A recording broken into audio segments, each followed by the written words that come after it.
Hello everyone, this is just a quick short video of one of the Toyota Landcruiser HZJ engines we have rebuilt here at our workshop at Lee's Automotive Repairs.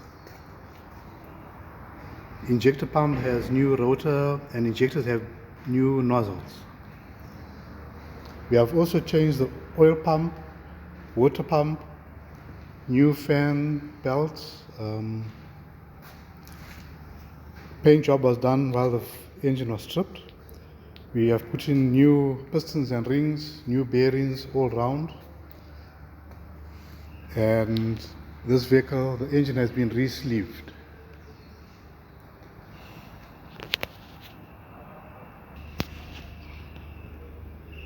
As you can see, this is the box of all the old parts. The old oil pump, old belts, old pistons. We have also changed the Welch plugs, which was one of the reasons for the vehicle losing water and causing a problem.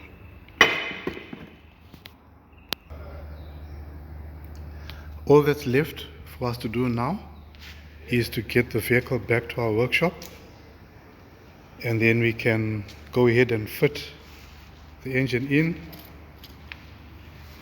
and then run it, test it, make sure it's working 100% before we give it back to our customer.